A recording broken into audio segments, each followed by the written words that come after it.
Muy, pero muy buenas noches para todos. Muchas gracias una vez más por estar acompañando este espacio de predicación de la palabra de Dios. Hoy quiero hablar de un tema sumamente delicado. ¿Qué iglesia somos? Una iglesia débil, una iglesia sin fuerzas, pero amada por Dios como la iglesia de Filadelfia. ¿Será que nos consideramos una iglesia sin manchas ni arrugas como la de Efesios 5:27? ¿O será que dimensionamos que en cierta forma, como somos la última iglesia profética en el contexto del Apocalipsis, somos una iglesia de la Odisea, con muchos defectos, pero con oportunidad de seguir viendo el amor de Dios? Quiero analizar y hacer un balance también de esta expresión del apóstol Pablo en Hebreos 12:14, donde dice que sin santidad nadie verá al Señor. Quiero generar un poco de polémica con esto porque entre esa iglesia débil, o sea, sin fuerzas, pero que tiene algunos puntos a favor hacia el Señor nuestro Dios, la iglesia de la Odisea, que es severamente reprendida, la iglesia sin manchas ni arrugas, Filadelfia, y la iglesia en Apocalipsis 19, que se presenta de una manera inmaculada ante Dios. ¿Cómo podemos sacar un balance de todo este contexto? Sígame de cerca, por favor, porque vamos a empezar leyendo Apocalipsis capítulo 3, versículos 7 al 8. Dice aquí: escribe al ángel de la iglesia en Filadelfia, esto dice el santo, el verdadero, el que tiene la llave de David, el que abre y ninguno cierra, y cierra y ninguno abre. Yo conozco tus obras, he aquí he puesto delante de ti una puerta abierta, la cual nadie puede cerrar. Y ahora quiero que me escuches lo que el Señor dice a la iglesia de Filadelfia, a la iglesia que casi no fue reprendida. Le dice: porque aunque tienes poca fuerza, repito, a la iglesia de Filadelfia, el Señor le dice: tienes poca fuerza. Pero dice, has guardado mi palabra y no has negado mi nombre. Quiero resaltar estos aspectos muy importantes que están subrayados en mi Biblia. Los subrayé también aquí en mi tablet, en el PowerPoint que he preparado, donde el Señor a la iglesia de Filadelfia, la iglesia cuasi perfecta, la iglesia del amor fraternal, la iglesia más elogiada bíblicamente en el desarrollo profético histórico de las iglesias, el Señor le dice: yo conozco tus obras. He aquí he puesto delante de ti una puerta abierta, la cual nadie puede cerrar, porque aunque tienes poca fuerza, has hecho algo importante. Dice el Señor: has guardado mi palabra y no has negado mi nombre. Qué lindo mensaje, queridos hermanos, y qué profundidad hay en este contexto. ¿Saben por qué? Porque el Señor le dice: sos una iglesia débil, una iglesia con poca fuerza, no estás impactando como quisiera que impactes, pero hay algo que estás haciendo que me gusta mucho. Claro que sí, dice, estás guardando la palabra de Dios, te estás poniendo celoso y te estás rigiendo por esto que se llama la Biblia, la palabra de Dios. Y también una cosa sumamente importante en el contexto de la iglesia cristiana: identificarse con el nombre del Señor Jesús. Me viene a colación, y como tengo mi Biblia aquí, lo voy a mirar una vez más, como ya lo hice muchas veces, en Apocalipsis capítulo 1. Vamos a encontrar aquí en el saludo del apóstol Juan algo tremendo, mis queridos hermanos. Dice Juan, cuando él empieza a escribir, él dice: en el capítulo 1, versículo 9, yo Juan, vuestro hermano y copartícipe vuestro en la tribulación, en el reino y en la paciencia de Jesucristo, estaba en la isla de Patmos. Por dos causas estaba. Esto me encanta, porque el apóstol Juan estaba preso en la isla de Patmos por dos causas nada más. Dos causas sumamente importantes en tu vida cristiana. Tu identidad con Cristo y tu identidad con la palabra de Dios. Porque él dice, estaba yo preso en la isla de Patmos por causa de la palabra de Dios y del testimonio de Jesucristo. El apóstol Juan guardaba en su corazón la palabra de Dios, atesoraba en su corazón la palabra de Dios y lo enseñaba con una pasión única, y también tenía en sí la identidad con el Señor Jesucristo. Esto es muy importante porque vienen tiempos de persecución, mis queridos hermanos. Vienen persecuciones a la iglesia y vamos a tener que ser muy valientes para identificarnos por dos elementos muy importantes: la palabra de Dios y el testimonio de Jesucristo. Vamos a mirar Mateo capítulo 24 rapidito aquí, porque esto lo estoy haciendo con mucho amor para cada uno de ustedes.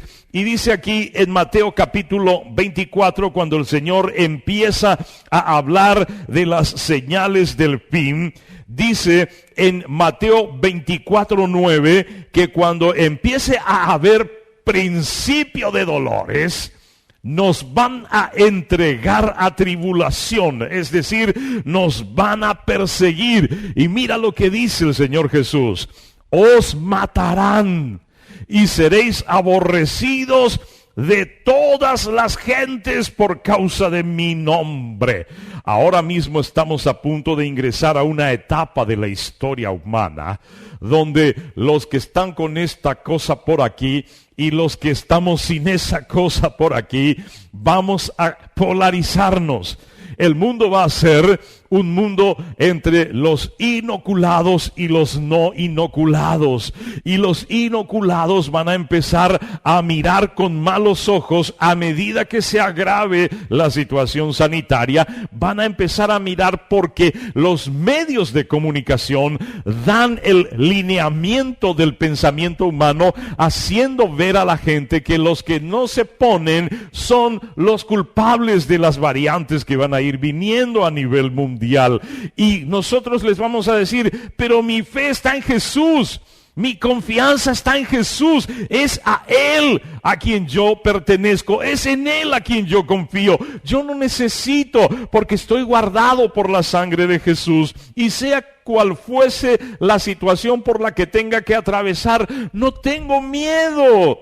Yo no tengo miedo, no tengo temor de nada de lo que tanto lanzan por los canales de televisión. No tengo miedo, ¿saben por qué? Por la simple y sencilla razón de que yo me siento seguro a la sombra del Todopoderoso, bajo las alas del Altísimo, como dice el Salmo 91. Pero cuando empecemos a decir, no, yo tengo mi protección, la sangre de Jesucristo me protege, yo tengo mi protección, las alas del Altísimo, la gente va a empezar a decir, no, estos están locos, y va a empezar a crecer esa polaridad en la población mundial. Ya está presente en Europa, ya está presente en Estados Unidos, ya está presente en América Latina, pero va a ir creciendo a un punto tal en que la gente, porque nosotros vamos a decir que estamos protegidos y guardados por la sangre de Jesús, la gente va a empezar a decir, estos cristianos son los culpables de la situación sanitaria por la que el mundo estará atravesando.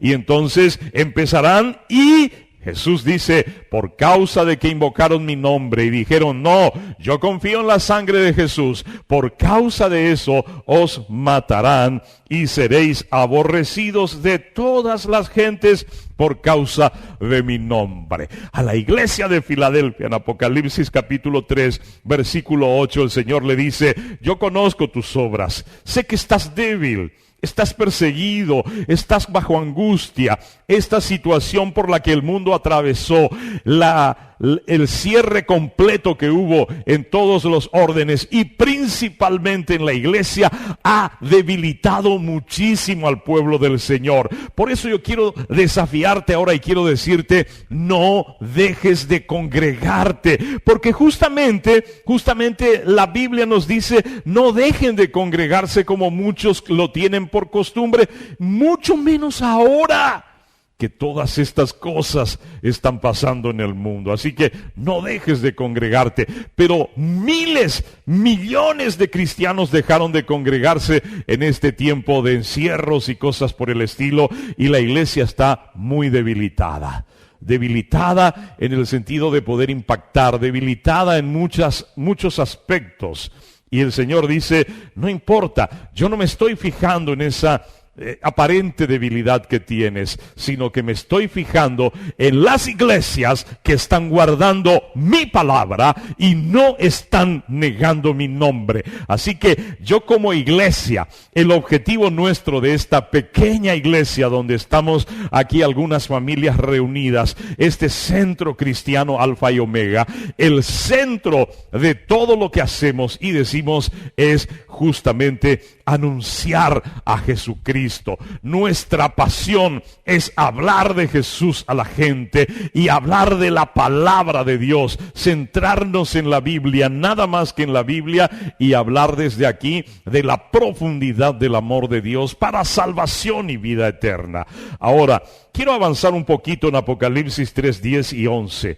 Y allí vuelve a insistir el Señor, por cuanto has guardado la palabra de mi paciencia. Aquí tenemos una extensión de ese mismo concepto. La palabra de Dios, la palabra de mi paciencia, viene a significar esa palabra que te cuesta, esa palabra que te compromete delante de los hombres, pero que con paciencia lo resistes, que con paciencia resistes al mundo, y con esa resistencia que estás haciendo, que lleva en ti una paciencia para alcanzar las cosas necesarias dentro de tu desarrollo ministerial. Pero yo estoy viendo que has guardado la palabra de mi paciencia, y ahora el Señor a la iglesia de Filadelfia le promete y le dice, yo también te guardaré de la hora de la prueba que ha de venir sobre el mundo entero para probar a los que moran sobre la tierra. Y termina diciendo, he aquí yo vengo pronto,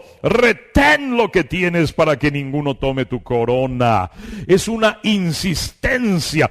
Una vez más el Señor dice, retén lo que tienes. ¿Y qué es lo que nos dice? Que tenemos el testimonio de Jesucristo y la palabra de Dios. Aférrate a ser de los que somos de Cristo. Aférrate a no ser los moradores de la tierra, porque la Biblia usa mucho en Apocalipsis los moradores de la tierra, cuyos nombres no están escritos y nunca estuvieron inscritos en el libro de la vida. Pero nosotros que somos de Cristo vamos a mantener eso, vamos a retener el testimonio de Jesucristo, cueste lo que cueste, y la palabra de Dios. Sin embargo, cuando vamos a la iglesia de la Odisea, yo quiero decirte una cosa. Enoc, aquel Enoc que dice la Biblia, caminaba Enoc con Dios y fue transpuesto allá por Génesis, creo que está en el capítulo 5, cuando dice que caminaba Enoc con Dios y fue transpuesto. Eso es algo muy importante, mis hermanos. ¿Saben por qué? Porque allí hay una clave también. En Génesis 5:24 dice, caminó pues Enoc con Dios y desapareció porque le llevó Dios. Ahora, aquí justamente cerquita de Apocalipsis, tenemos este libro de Judas, donde Judas dice que Enoc fue el séptimo el séptimo de Adán. ¿Qué fue el séptimo de Adán? Entonces nosotros tenemos que entender que la iglesia de la Odisea es la séptima iglesia, es la iglesia del tiempo del arrebatamiento. Esto implica que es una iglesia que estará desarrollando su ministerio con las características de la Odisea, pero que en este tiempo sonará la trompeta. Ahora, así como está la iglesia de la Odisea y el Señor le dice, escribe al ángel de la iglesia en la Odisea, he aquí el amén, el testigo fiel, el verdadero, el principio de la creación de Dios, dice esto. Yo conozco tus obras, que ni eres frío ni caliente. Ojalá fueses frío o caliente, pero por cuanto eres tibio y no frío ni caliente, te vomitaré de mi boca, dice el Señor. Y esto es a la iglesia de la Odisea. O sea, la iglesia de la Odisea, que es la iglesia del tiempo del rapto de la iglesia, no califica como tal para ser arrebatada. Sin embargo, la que califica como tal es la iglesia de Filadelfia, la que ha guardado la palabra, la que ha mantenido el amor fraternal y la que representa el testimonio de Jesucristo. Ahora, si venimos cantando y contando la historia profética del desarrollo de las iglesias desde Apocalipsis capítulo 2 y venimos entrando en todas las 7 iglesias, decimos, pero entonces la iglesia de la Odisea ya no está. Escúchame bien. Proféticamente, el desarrollo contextual de las 7 iglesias nos da un orden cronológico y ahora estamos en la iglesia de la Odisea, la iglesia del materialismo. Pero al mismo tiempo que hoy existe una iglesia de la Odisea, es decir, una iglesia del amor al dinero, una iglesia materialista, una iglesia tibia, una iglesia sin poder. Quiero aclarar esto de tibio, no es lo mismo que sin fuerza. ¿Saben por qué? Porque no tener fuerzas es a veces no poder tener los elementos para impactar, pero identidad no te tiene que faltar. Cuando en Apocalipsis el Señor le dice a la iglesia de Filadelfia, tienes poca fuerza, pero has guardado mi nombre, has guardado mi palabra y no has negado mi nombre. Para hacer eso, tenés que tener valor y tenés que tener identidad. Aquí, a la iglesia de la Odisea, lo que el Señor le está diciendo, no tenés identidad, no guardás mi nombre, mi palabra, o no guardás mi palabra y no estás identificado con mi nombre, y eso te hace tibio. Yo quiero que la iglesia, dice el Señor, se identifique con el fundador de la iglesia, que es Jesucristo. Yo quiero que la iglesia se identifique con la palabra de Dios, no con charlatanerías ni discursos de pastores que solamente hablan de motivación, de liderazgo. El Señor quiere que se predique evangelio, salvación, transformación de vidas por medio de la palabra de Dios, impactadas esas vidas y esas almas. Escúchame bien, a la iglesia de la Odisea le dice, tú dices, yo soy rico y me he enriquecido. ¿A quién le parece esto? Ustedes saben, no hace falta ni en lo más mínimo insultar, no hace falta dar nombres como hacen ciertos predicadores que insultan a otros predicadores. Ustedes pueden sacar su propia conclusión cuando el Señor le dice a la iglesia de la Odisea, a la que abunda hoy día, el Señor le dice, yo soy rico, tú dices que eres rico y me he enriquecido y de ninguna cosa tengo necesidad, pero no sabes que tú eres desventurado, miserable, pobre, ciego y desnudo.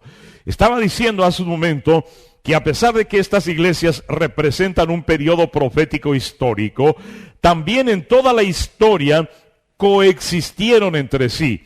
Las características de la Odisea, la iglesia del materialismo, ya existió siempre. Siempre hubo personas que hicieron la obra de Dios por dinero. La iglesia de la Odisea. Siempre hubo iglesias y ahora hay iglesias que se identifican por su amor fraternal. Ahora hay iglesias, o sea, al mismo tiempo de representar periodos proféticos, coexisten entre sí.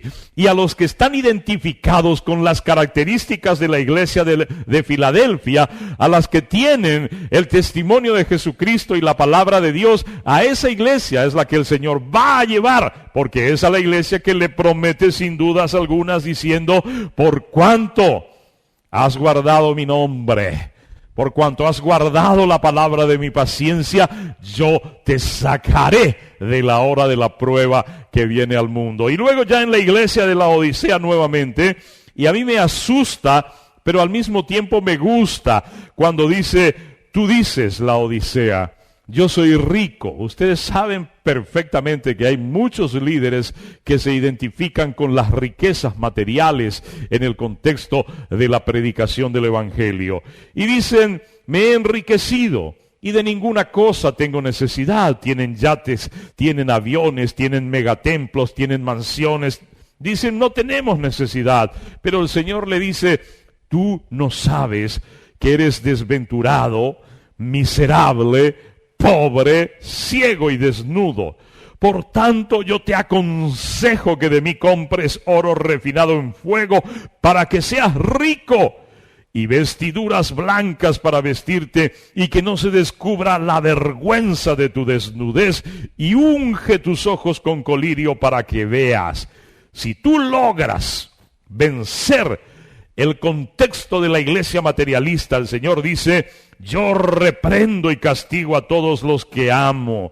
Sé pues celoso y arrepiéntete, iglesia materialista, iglesia de la predicación del liderazgo. El Señor dice: arrepiéntete, haz cosas distintas, compra de mí oro refinado, dice el Señor, es decir, fuego del altar del Dios viviente. Dice: compra de mí colirio, es decir, para que sean abiertos tus ojos de que no estás yendo por buen camino. Porque o si no, dice el Señor, yo reprendo a los que amo. Arrepiéntete. Pero dice el Señor esta palabra tan hermosa a la iglesia de Laodicea. Sí, a la iglesia de Laodicea, a la que nosotros decimos: esta iglesia no merece nada. Esta iglesia es la que el Señor le dice: eres tibio, te vomitaré de mi boca. No eres frío, no eres caliente, te vomitaré de mi boca, dice el Señor a la iglesia de Laodicea. Pero al mismo tiempo le dice: arrepiéntete, sé celoso. Y a la iglesia de Laodicea, al cristiano de Laodicea, el Señor le dice: he aquí, yo estoy a la puerta y llamo. El Señor te llama hoy, está en la puerta de tu corazón. Desapégate del materialismo religioso, desapégate del amor propio, desapégate de la autosatisfacción por medio del Evangelio, desapégate de todas esas cosas que forman parte de un materialismo realmente profundamente arraigado en la iglesia moderna. Y el Señor dice: ábreme la puerta de tu corazón, sincérate conmigo y yo entraré, dice el Señor Jesús, y cenaré contigo. Qué hermosa palabra. Yo estoy a la puerta, iglesia de Laodicea, iglesia materialista, iglesia tibia. El Señor dice: yo estoy a la puerta y llamo. Si abres la puerta, entraré y cenaré contigo. Y donde entra el Señor, habrá fuego. Ya no serás tibio. Estarás identificado con el Señor Jesús, estarás identificado con su palabra y estarás dispuesto a dar la vida por esas dos causas tan maravillosas que el Señor le dice a la iglesia de Filadelfia cuando le dice: por cuanto has guardado mi palabra y no has negado mi nombre. Yo quiero decirte una cosa: para guardar el nombre del Señor Jesús, para identificarte en la sociedad con el nombre del Señor Jesús, cada vez va a ser más difícil. Pero si tú lo haces, hay una promesa. Si has guardado la palabra de mi paciencia, dice el Señor, yo quiero decirte que te sacaré de la hora de la prueba que vendrá sobre el mundo. Está hablando del rapto de la iglesia. Ahora, a la puerta está el Señor a Laodicea y le llama y le dice: conviértete a Filadelfia, deja la tibieza de Laodicea Laodicea, la tibieza de la falta de carácter, la falta de identidad, la falta de personalidad. Arrepiéntete de eso, dice el Señor, y pásate a Filadelfia, la que no tiene miedo de identificarse con el nombre del Señor Jesús y de guardar su palabra. Ese es el desafío para todos los cristianos de este tiempo: identificarnos con el Señor Jesús, identificarnos con su palabra, aunque nos cueste la vida. Yo estoy dispuesto, le enseño a mi alma, le enseño a mi corazón y le digo: prepárate, porque pase lo que pase, no flaquearás, no retrocederás, entregarás en todo momento el testimonio de Jesucristo y la palabra de Dios. Y cuando vengan las cosas obligatorias que nos pondrán en controversia con la palabra de Dios, me identificaré con la palabra de Dios. Estoy caminando en esa dirección. Le digo a mi familia: prepárense, viene persecución. Templen su alma, afirmen su espíritu en la palabra de Dios y en el testimonio de Jesucristo, porque pase lo que pase, vamos a tener que caminar a través de ello. Y si ustedes se quieren quedar, si ustedes quieren flaquear, será problema de ustedes, pero yo caminaré de frente, atravesando la tormenta por el nombre del Señor Jesús y por la palabra de Dios. A su nombre, gloria, aleluya. Hermanos, si tú vences a la Odisea y sales de la Odisea y te pasas a Filadelfia, entonces, dice el Señor, entraré y cenaré con él y él conmigo. Y al que venciere a la Odisea, le daré que se siente conmigo en mi trono, así como yo he vencido y me he sentado con mi Padre en su trono. El que tiene oído, oiga lo que el Espíritu dice a las iglesias. A su nombre, gloria. Qué lindo, hermanos. Ahora, quiero reinsistir nuevamente, porque quiero recordar aquí en Apocalipsis 3:8 cuando dice: yo conozco tus obras. He puesto delante de ti una puerta abierta, la puerta de la evangelización, la cual nadie puede cerrar, porque aunque tienes poca fuerza, esta situación de encierro por lo cual el mundo atravesó ha debilitado tan grandemente a la iglesia. Pero seguimos siendo iglesia. A pesar de que estemos disminuidos, no hemos nosotros en esta iglesia nuestra ni una sola vez hemos interrumpido la cena del Señor. De manera estratégica hemos repartido, hemos hecho llegar aquí, hemos hecho llegar allá. A veces hasta tuvimos que hacer malabarismo, pero no hemos cortado la cena del Señor en ningún momento. Lo hemos vivido siempre. ¿Por qué? Porque eso es muy importante. Y ahora que la iglesia, a pesar de todo, por los encierros, por cuanto se ha prohibido las reuniones sociales, la iglesia se encuentra debilitada, tiene poca fuerza, y el Señor le dice: has guardado mi palabra y no has negado mi nombre. Apocalipsis 3:8. Ahora yo quiero que nos vayamos a Efesios capítulo 5, versículo 27, y dice aquí: maridos, empezamos con el versículo 25, maridos, amad a vuestras mujeres, así como Cristo amó a la iglesia y se entregó a sí mismo por ella. ¿Cómo quiere el Señor que amemos a nuestras esposas? Así como Cristo amó a la iglesia. Esto es un desafío maravilloso.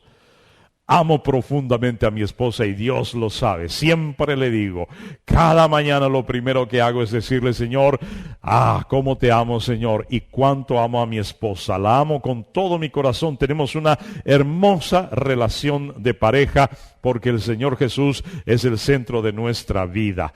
Y me gusta hacer esta comparación, porque estoy seguro que aunque yo amo a mi esposa con todo mi corazón, y que aunque la Biblia nos dice: ama a tu esposa como Cristo amó a la iglesia, no creo que yo llegue a tener un amor tan perfecto y tan profundo como el que Cristo tiene a la iglesia.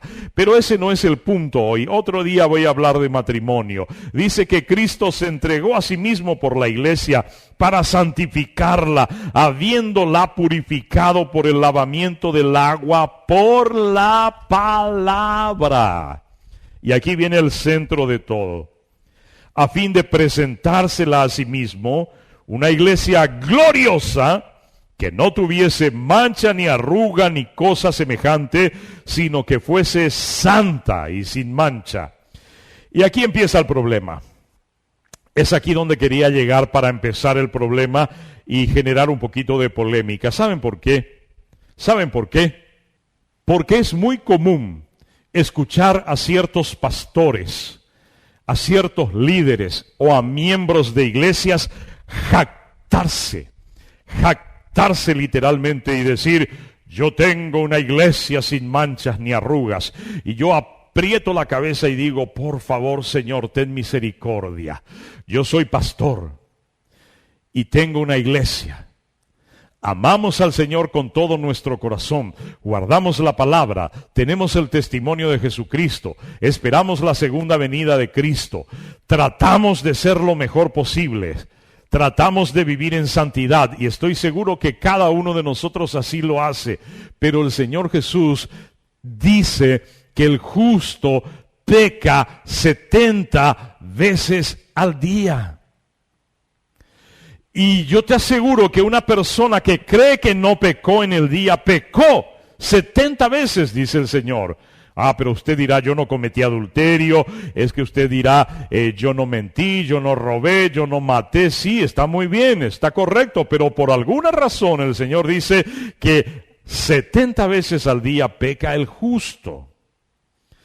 Y yo quiero que analices bien esto, querido pastor, querido miembro de una de las iglesias esas que se jactan de practicar una santidad religiosa, la cual no digo que esté bien o mal. El ejercicio de la práctica de la santidad es fundamental en la vida de la iglesia. Pero jactarse literalmente de ser una iglesia sin manchas, de ser una iglesia sin arrugas, es afirmar que todos los miembros, pongamos una iglesia de 100 miembros y un pastor, los líderes, diáconos, ancianos, etcétera. Decir que tu iglesia no tiene manchas ni arrugas es el equivalente a decir: en esta iglesia nadie ha pecado en esta semana. En esta iglesia nadie peca. En esta iglesia ni el pastor no peca, ni los miembros, ni nadie. Y yo quiero decirte una cosa. El apóstol Juan dice: si tú dices que no pecas, mientes y le haces mentiroso a Dios. Y el mismo Señor Jesús es el que se encarga de decir, una vez más lo repito, que el justo peca 70 veces al día. Entonces, ¿pecas o no pecas? No cometiste adulterio, eso es lo que tú dices. Pero si saliste a la calle y se te fueron los ojos por una muchacha bonita, o si al desplazar tu celular se te aparecieron algunas muchachas bonitas de esas que salen por allí y tus ojos se te encandilaron, se te obnubilaron ahí, ya cometiste adulterio. El Señor Jesús dice: si miras a una mujer y la codicias en tu corazón, ya cometes adulterio. Supongamos que ese tampoco fue tu caso. No miraste a ninguna muchacha, no se te fueron los ojos por alguna imagen muy explícita o sensual en alguna foto de alguna dama en las redes sociales. Bueno, no lo hiciste. Aún así, el Señor dice: pecaste 70 veces. O sea, jactarte de ser una iglesia sin manchas y sin arrugas es un error por donde quiera que lo mires. Y volvamos a recrear la posibilidad de que exista una iglesia sin manchas y sin arrugas en el contexto de poder decir: bueno, es una iglesia que ayuna, es una iglesia que tiene sus reuniones de oración, es una iglesia que está en permanente fuego de Dios, buscando la presencia de Dios. ¡Wow! Eso es lo más lindo y lo más parecido a lo que la Biblia podría calificar en Efesios 5:27 a una iglesia sin manchas ni arrugas ni cosa semejante, sino que santa y sin mancha delante de Dios. A mí me asusta este concepto. ¿Saben por qué? Porque yo no creo que tu iglesia, por más esfuerzos que hagas, sea santa y sin manchas. Y entonces, ¿qué vamos a hacer? Porque la Biblia dice que la iglesia será presentada a sí mismo, a Jesús, como una iglesia sin manchas ni arrugas. Y bueno, para eso está la Biblia. ¿Qué es lo que va a pasar aquí entonces? Apocalipsis, y quiero ir al libro de Apocalipsis en el capítulo 19, en los versículos 7, 8 y 9. Apocalipsis 19 dice: gocémonos y alegrémonos y démosle gloria, porque han llegado las bodas del Cordero y la esposa se ha preparado. Esta palabra quiero que anotes: preparado. La iglesia se ha preparado. Pero quiero que atiendas bien el siguiente versículo. A ella se le ha concedido, se le ha regalado, se le ha permitido, se le deja ser presentada, que se vista de lino fino, limpio y resplandeciente. Repito una vez más, cuando tu iglesia está ayunando, cuando tu iglesia está orando, cuando tu iglesia está adorando, alabando, proclamando el evangelio de salvación, la palabra de Dios, cuando tu iglesia está haciendo eso, es precioso, es maravilloso, pero no es todavía suficiente para que te jactes de ser una iglesia sin manchas ni arrugas. No es suficiente, porque somos humanos y Jesús dice pecamos 70 veces al día, siendo justos. Entonces, desde Efesios 5:27, que dice que será presentada a sí misma una iglesia sin manchas ni arrugas, una iglesia santa, lo que hacemos nosotros es el esfuerzo, pero no obtenemos el mérito suficiente. Entonces Apocalipsis 19 dice, la esposa, que es la iglesia, se ha preparado. Se ha preparado. Y a ella se le ha concedido, se le permite, por el amor del novio que ama tanto a su esposa, que no ve sus defectos, los dejará atrás. Ya tendremos un cuerpo resucitado, ya estaremos con un cuerpo glorificado en las bodas del Cordero y estaremos vestidos sin manchas ni arrugas. Y entonces vamos a complementar esto con el siguiente resumen. El rapto es en tiempo de la iglesia de la Odisea, pero la que tiene méritos para ser arrebatada es la iglesia de Filadelfia, porque aunque tiene poca fuerza, ha guardado la palabra y no ha negado el nombre del Señor Jesús. Se llama a la iglesia en Apocalipsis 4, se presenta en Apocalipsis 4, se llama a la iglesia cuando el apóstol Juan, después de cumplirse el desarrollo profético de las 7 iglesias, el apóstol Juan ve una puerta abierta, después del periodo profético de las iglesias, una puerta abierta y una voz como de trompeta que dice, sube acá. Wow, ahí se llama a la iglesia en Apocalipsis 4, 1 y 2. Es el llamamiento, es el prototipo del rapto de la iglesia antes de empezar la 70ª semana y los juicios del Apocalipsis. En Apocalipsis 19 dice que a la iglesia se le ha concedido, se le presenta a la iglesia, pero se le ha concedido vestirse con ropa de lino fino, blanco y resplandeciente.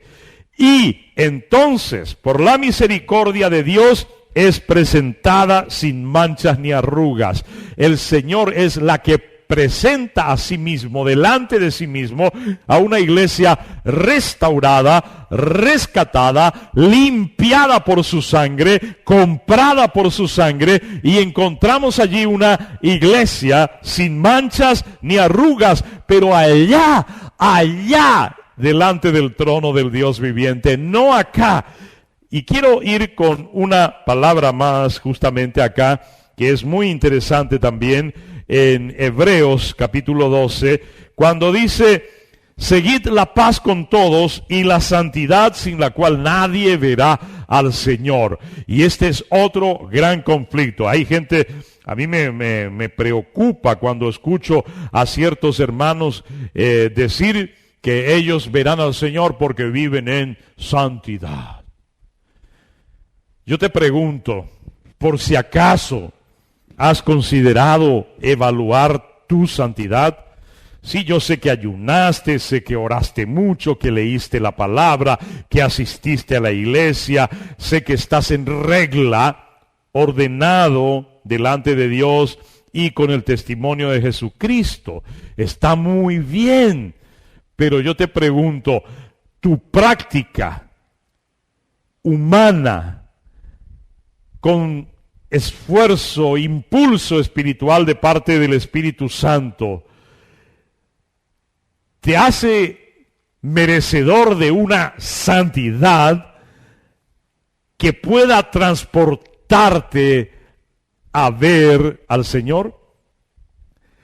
Así como estuvo Moisés delante de la presencia del Señor, ¿tú crees que puedes? Moisés tuvo que pasar por un proceso muy grande, y no solamente el proceso de haber sido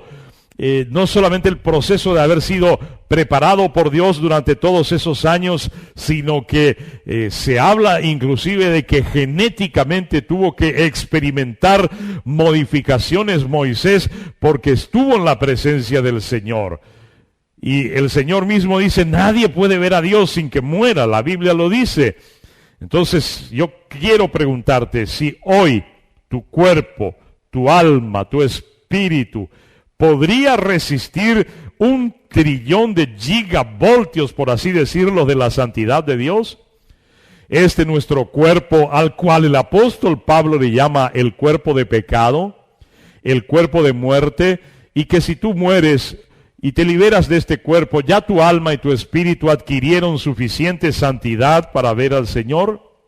Te pregunto para que lo analices, porque yo tengo que decirte algo.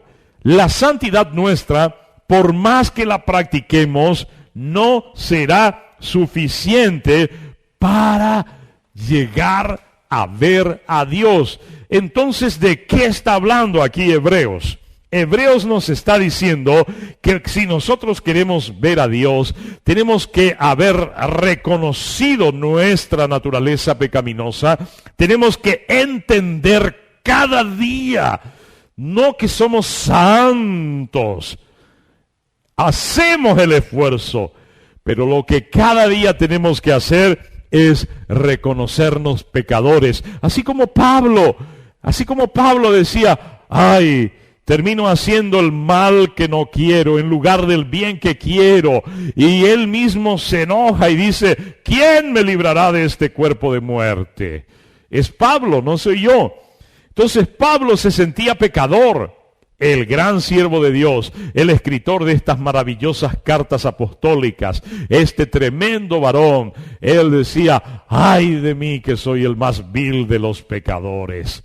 Yo quiero que tú te proclames así, no porque lo seas, sino porque delante de la santidad de Dios, nuestra práctica, nuestro ejercicio de búsqueda de la santidad no es suficiente. Solo por eso, y que habiendo entendido que no es suficiente, reconozcas tu pecado, reconozcas tu naturaleza pecaminosa, no te jactes de algo que no puedes alcanzar humanamente, y simple y sencillamente tú digas, Señor, cada día tengo que pedirte perdón. Cada día soy un pecador, y por más que intente lograr una vida de santidad, siempre será con manchas, siempre tendrá arrugas, siempre será imperfecta, pero por la santidad adquirida por Cristo en la cruz del Calvario, por la sangre de Jesús que nos limpia de todo pecado, entonces somos revestidos de la santidad de Cristo, y somos revestidos de su gloria, y somos revestidos de su misericordia, y seremos presentados, dice la Biblia en Efesios 5:27, a fin de presentarse a sí mismo, presentarse darse a sí mismo una iglesia sin manchas ni arrugas, una iglesia santa y sin manchas. Eso es algo maravilloso.